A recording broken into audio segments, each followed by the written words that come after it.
Hello, everyone. This is Keith Jackson, and welcome to Jack's Math Notebook. Right now, you're looking at the quadratic function, and this will be the first video in a series of videos related to the quadratic function. And the quadratic function looks like this. Y is equal to ax squared plus bx plus c. It sounds complicated, but it's really rather simple, and I'll explain it to you in this sentence. A quadratic function is a two-degree polynomial that forms a parabola. And this is what the parabola looks like right here. It's perfectly formed where the y's on the negative side of x does the same thing as the y's on the positive side of x. The function y equals x squared is the parent function that can be written as y is equal to 1x squared plus 0x plus 0. A has to equal to 1, where B is equal to 0, C is equal to 0, and keeping in mind that A cannot equal 0, and therefore we have Y is equal to x squared. We can show you why as we go to the purple section, as we look at our parent function of this parabola, Y equals x squared. And so let's say, for example, we have a -2, -1, 0, 1, 2, 3 as our x values, right? Because here they are right here, -2, -1, 0, 1, 2, 3. And then we're going to find out what our y is going to be by raising our x value to a power, or I should say to the second power. And so when we do that, when we raise -2 to the second power, that's going to give us 4.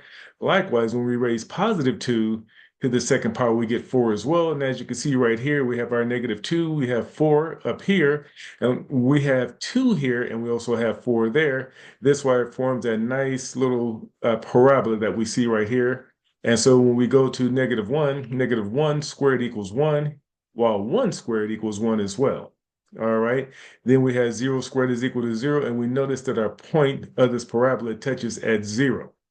Okay, and so we could do the same thing with 3. If we square 3, we get 9, and we could do that right here. So if we did -3, it would be 9 up here. Just like if we did +3, 9 would be up there. That's the way the parent function works. Okay, now let's add a number to it. Let's kind of add c to it right there. There's our c value, and all c is going to do is just either raise it or lower it.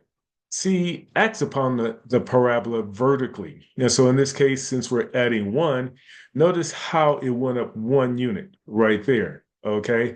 And it's basically going to do the same thing, but we have to keep in mind that we have to add that 1 unit to our value right here. So we have a -2 again, and we have our 2 right here. And notice that when we square that -2, it would give us a +4. +4 plus 1 will give us 5.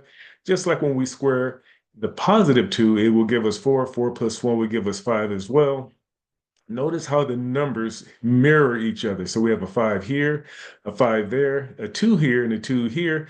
And that's what forms our nice parabola right here in the quadratic function of y is equal to x squared plus 1. Okay, you have been given quite a bit of information. This would be a good time to look at both parabolas just to see, just to get an idea of how they work, or replay this video as many times you need to gain a deeper understanding of the quadratic function. But in the meantime, please comment, share, like, and subscribe to Jack's Math Notebook for more content. Thank you and goodbye.